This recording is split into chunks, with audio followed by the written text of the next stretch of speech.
इस सेहत से जुड़ी ओमिक्रॉन के बढ़ते खतरे पर स्वास्थ्य मंत्री की इस बीच एक बड़ी बैठक शुरू हो चुकी है। सबके दिमाग में सिर्फ ओमिक्रॉन घूम रहा होगा क्योंकि चारों तरफ उसी की चर्चा है, क्योंकि ये कोरोना वायरस का नया वेरिएंट है। क्या गाइडलाइन रखी जाए, इसको लेकर भी चर्चा हुई है। 6 की रिपोर्ट पॉजिटिव आई है। 11 इंटरनेशनल फ्लाइट से देश में आए थे ये यात्री। इनमें से कई यात्री रिस्क वाले मुल्कों से भी भारत में आए हैं। क्या सच में जनवरी तक बंद रहेंगे सभी स्कूल? ओमिक्रॉन ने 33 देशों को लिया अपनी चपेट में। पूरी दुनिया में हाई अलर्ट। भारत में भी लगातार बढ़ रहा है खतरा। क्या देश एक बार फिर से लॉकडाउन 3 की तरफ जा रहा है? क्या स्कूल फिर जनवरी तक बंद होने वाले हैं? स्वास्थ्य मंत्रालय में लगातार मीटिंग चल रही। सभी इंटरनेशनल एयरपोर्ट्स पर चेकिंग्स बढ़ा दी गई हैं। विदेश से आने वाले सभी यात्रियों का RT-PCR टेस्ट कंपलसरी कर दिया गया है। यहाँ तक कि हाई रिस्क कंट्रीज, यानी कि हम उन 33 देशों की बात कर रहे हैं जहाँ ओमिक्रॉन मिल चुका है, उन देशों से आने वाले कुछ यात्री पॉजिटिव भी पाए गए हैं। इसके साथ ही जिन देशों में ओमिक्रॉन फैल चुका है वहाँ से आने वाले यात्रियों की कॉन्टैक्ट ट्रेसिंग भी शुरू कर दी गई है।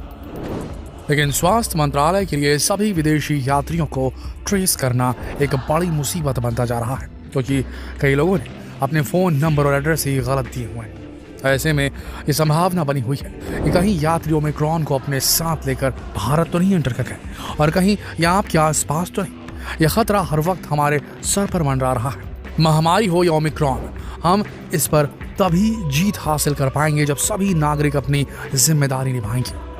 अगर आपको लगता है कि आपको सिम्टम्स हैं तो खुद आगे आकर अपना टेस्ट करवाएं, ना कि बिना परवाह किए पब्लिक प्लेसेस पर घूमते रहें, शादियां अटेंड करते रहें और अपना ईयर एंड का 31 दिसंबर का प्रोग्राम बनाते रहें। ऐसा करके आप खुद के साथ अपने परिवार और दूसरे कई लोगों की जान भी खतरे में डाल देंगे, और इस तरह आप कई लोगों की जान के दुश्मन बन सकते हैं। अगर उनमें से किसी की जान चली गई तो इसका पाप भी आपके सर ही होगा। वर्ल्ड हेल्थ ऑर्गेनाइजेशन ने सभी देशों से अपील की है कि वो अपने हेल्थ सिस्टम को स्ट्रॉन्ग करें और ज़्यादा से ज़्यादा लोगों को वैक्सीन लगवाएं। साथ ही वैक्सीन की बूस्टर डोज भी लगवाई जाए। बूस्टर डोज का मतलब है वैक्सीन की तीसरी डोज। जो लोग पहले से ही वैक्सीन की 2 डोज लगवा चुके हैं, उन्हें अधिक सुरक्षा के लिए वैक्सीन की तीसरी डोज लगाए जाने की मांग की जा रही है। बूस्टर डोज तब लगवाई जाती है जब ऐसा लगता है कि वैक्सीन की दोनों डोजेस का असर कम होने लगा है, इसलिए एक एक्स्ट्रा डोज लगाई जाती है। अमेरिका, रूस जैसे कई देशों में बूस्टर डोज लगाई जा रही है।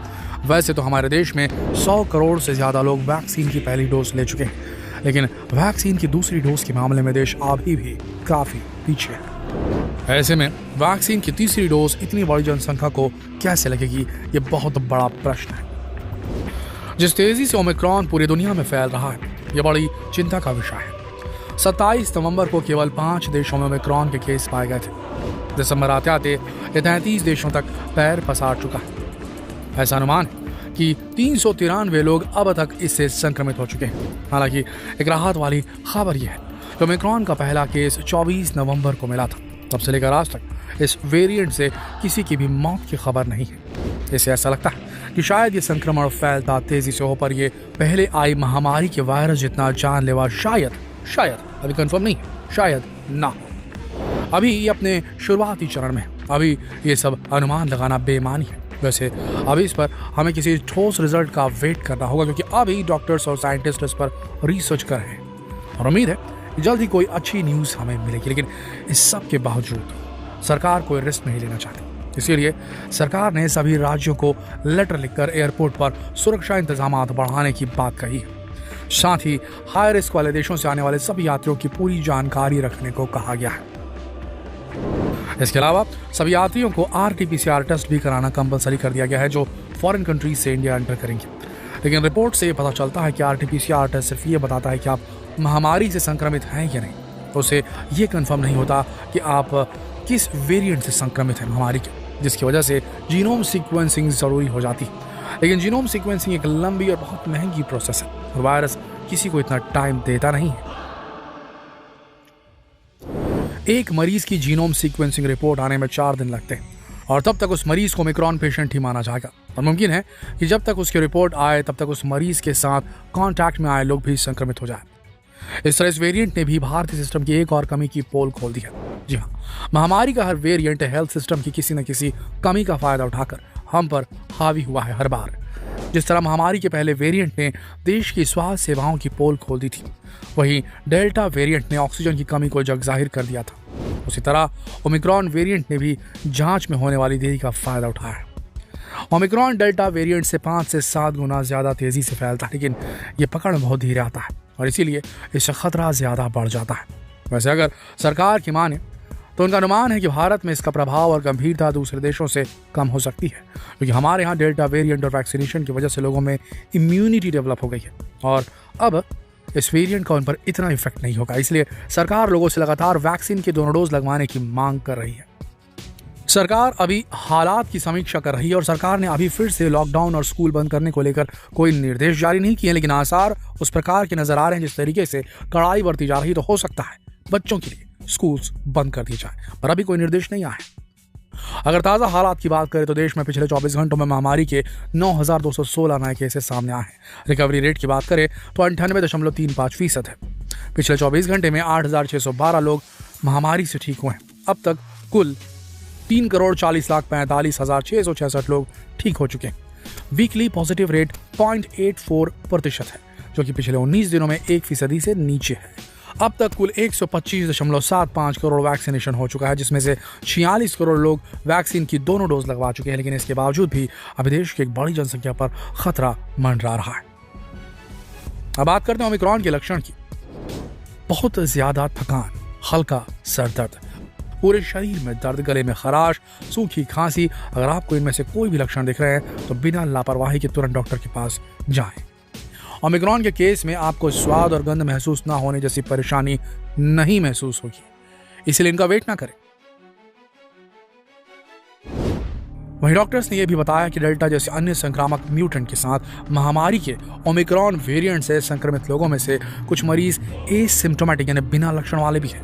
वैज्ञानिकों ने ओमिक्रॉन वेरिएंट से तीसरी लहर के आने की आशंका जताई है, तो इसे ना नकारें। आशंका जता दी गई है क्योंकि ये वेरिएंट डेल्टा से 7 गुना ज्यादा तेजी से फैल रहा है, ऐसी बातें की जा रही है। एक व्यक्ति से दूसरे व्यक्ति में इसके संक्रमण का प्रसार भी डेल्टा के मुकाबले ज्यादा है। पहचान होने से पहले ही ये जो वेरिएंट है 32 बार म्यूटेट कर चुका है। हालांकि एक्सपर्ट्स का ये भी कहना है कि अगर जरूरी एहतियात बरते जाएं तो जरूरी नहीं कि तीसरी लहर आए। हमें सावधान रहने की जरूरत है। WHO ने शादी, अन्य समारोह, उत्सवों और भीड़ वाले आयोजनों में सभी एहतियाती उपाय करने की सलाह दी है। साथ ही मास्क और सोशल डिस्टेंसिंग को कड़ाई से लागू करने के निर्देश दिए।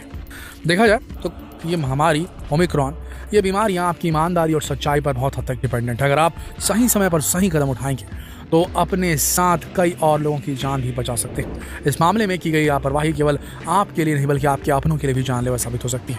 इसलिए जैसे ही आपको लक्षण नजर आए तुरंत अपने आप को आइसोलेट करने और डॉक्टर से सलाह लें। देखिए, जहाँ से निकला है ये वायरस ओमिक्रॉन जो म्यूटेंट है, साउथ अफ्रीका से जहाँ से बात की जा रही है, आपको बता दें वहाँ वैक्सीनेशन पूरे नहीं हुए और वहाँ पर जितने यंग लोग हैं अभी भी वो उतने अवेयर नहीं है और उतना वैक्सीनेशन उनका नहीं हुआ है।